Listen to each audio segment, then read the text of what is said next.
त्यांच्या संयुक्त विद्यमानाने सहकार्याने आयोजित इयत्ता 10वी-2008ची बॅच सर्व मित्र मैत्रिणींना सर्वप्रथम नमस्कार. आज या कार्यक्रमाच्या निमित्त उपस्थित आमचे गुरुवर्य आळके सर व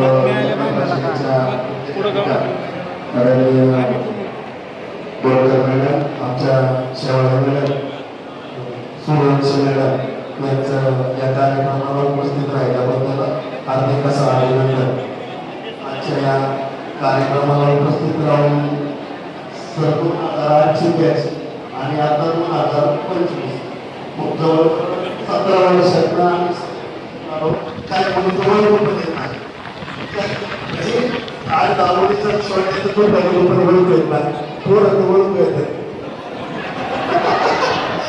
काय करायचं नाही पण ओळख येत नाही काय आणि एक ऋणानुबंध हे रजिस्ट्रेशन करून गेलं तरीसुद्धा हे सामाजिक माध्यम कुठेतरी जपावी. आता आमच्यासाठी गौतम असेल महेश असते सगळे मुलं असेल परत पृथ्वी पवार आहे अजून बरेचसे आक्षेप हे सगळे मुलं असतील तरी काय सामाजिक काम करायचं असेल काय असतं आमच्यासारख्या तरुण कार्यकर्त्यांना तुम्ही सांगितलं तर एक सामाजिक माध्यम बसून कुठंतरी आम्ही थोडाफार मदतीचा हातभार पण लावतो. एक कार्यक्रमाच्या निमित्तानं असे वाढू देतो आणि थांबतो. सहकार्याची भावना नेहमीच मनामध्ये ठेवून आमचा गणेश नेहमी आम्हाला मदत करत असतो. गणेशचे मनापासून या ठिकाणी मी विशेष आभार व्यक्त करतो. आणि यानंतर ऋणानुबंध काय आहे आणि ऋणानुबंध याचं स्वरूप काय आहे याला भविष्यकाळात आम्ही काय करणार आहोत याचं पूर्णपणे स्वरूप कार्यक्रमाचं आयोजन करतात. संस्थेसाठी योजनेसाठी माझ्याकडे जे काय झालं पाहिजे वा वा दुसरी आवाज सेलिब्रेशन करीत आहोत. शिक्षक पुढे नका पुढे पुढे सगळे सरांनी महादेवाला कानमंत्र दिलेला आहे तुम्ही ओळखून घ्या.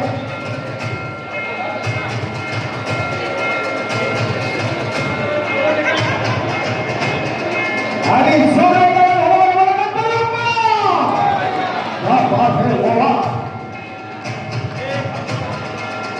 ऋणानुबंध या गेटचं सेलिब्रेशन आपण प्रथम अतिशय जोरदार आणि दिमाखात कार्यक्रमाचे प्रसन्न व्यक्ती किशोर मयूर आपण या जवळ जेवढी जागा तेवढं भरून काढा. चला शिवाजीला पुढे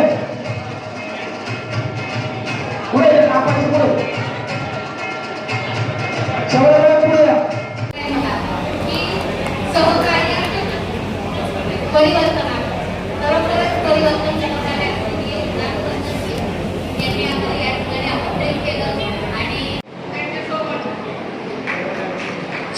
साठी जोरदार टाळ्या. आणि यानंतर महेश घाणे नेहमी गाजत असतो.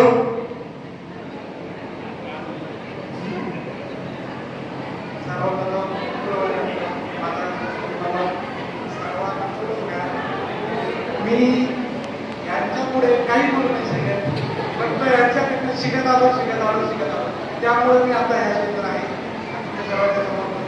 त्यामुळे मी आपल्या सर्वांच्या वतीनं सर्वांना धन्यवाद करतो. तिच्या मुलामध्ये या स्वराज्याचं वेगळं स्वप्न पाहिल्या अशा मासाहेब जिजामाता या हिंदवी स्वराज्याचं वेगळं स्वप्न त्याने सत्यामध्ये साकार केले. छत्रपती शिवाजी महाराज या हिंदवी स्वराज्याच्या भव्य पताका त्याने जगभर पसरवले.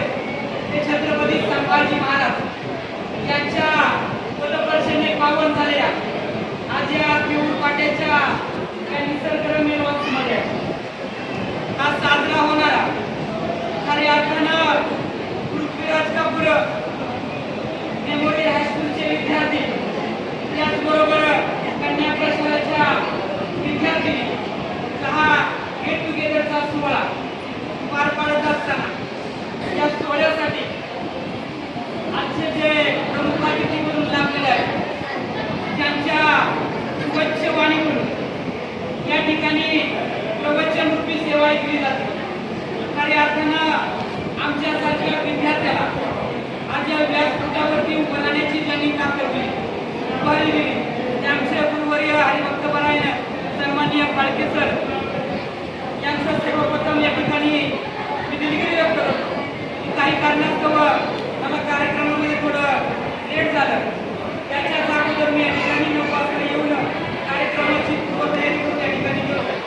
पण अचानक या ठिकाणी हवेली कृषी विभागामार्फत कोणी काळच्या संयुक्त विद्यमानाने कालच अचानक या ठिकाणी मला एक सूचना आली की गावच्या वतीने या ठिकाणी कृषीनिष्ठ पुरस्काराने तुमचं नाम उल्लेख झालेला आहे.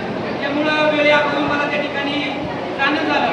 याबद्दल मी उपस्थितांची सर्वांची या ठिकाणी जाहीर माफी मागतो. त्याचबरोबर या कार्यक्रमासाठी लाभलेल्या आमच्या मार्गदर्शिका ज्यांच्यामुळे आम्ही घडलो त्या सन्माननीय शेवाळे मॅडम असतील, त्याचबरोबर आमच्या मार्गदर्शिका ज्यांच्यामुळे त्या व्यासपीठावरती खऱ्या अर्थानं स्वारी घेण्याचं आणि अशा संधींचं सोनं करण्यासाठी जी ताकद मिळते ते आमच्या सन्माननीय कन्या शाळेच्या मुख्याध्यापिका सन्माननीय गोडकर मॅडम, त्याचबरोबर सन्माननीय सूर्यांशी मॅडम या सर्वांचे या ठिकाणी ऋणानुबंध ग्रुपच्या वतीने या ठिकाणी आभार व्यक्त करतो. आणि खऱ्या अर्थानं गेट टुगेदर काय असतं, गेट टुगेदर काय असतं, मागील या पूर्वतयारीच्या नियोजनामध्ये मला अचानक एक 10 ते 15 दिवसापूर्वी व्हॉट्सअपवरती एक आपल्याच ग्रुपमधील एक सभासदांचा मैत्रिणीच्या ठिकाणी एक SMS आला की सातारा या ठिकाणी असाच एक स्नेहसंमेलनाचा कार्यक्रम होता, गेट टुगेदरचा कार्यक्रम होता. आणि त्या गेट टुगेदरच्या कार्यक्रमात एका अवलाही गोष्ट त्या ठिकाणी घडली. एक जुनं प्रेम पळून आलं आणि त्या ठिकाणी एक अनिश्चित प्रकार घडला. त्या मुलीने त्या ठिकाणी आमच्या पुढच्या मुलांना त्या ठिकाणी मृत्यू केलं आणि त्या मुलावरती या ठिकाणी संस्कार काढला. पण आपल्या या व्यासपीठावरती ज्यांच्यामुळे आपण घडलो, ज्यांच्यामुळे आज आपण या ठिकाणी समाजामध्ये वावरतो, या अशा निष्ठावान गुरुवाऱ्यांचे आपण शिष्य आहोत. या समाजामध्ये आपण वागतोय, कुठेतरी त्या गोष्टीचं भान ठेवून आपण समाजामध्ये वागतोय. या गुरुवाऱ्यांचे आपण शिष्य आहोत. या गोष्टीला मी दुजारा देत नाही. या मैत्रीला मी तेच उदाहरण दिलं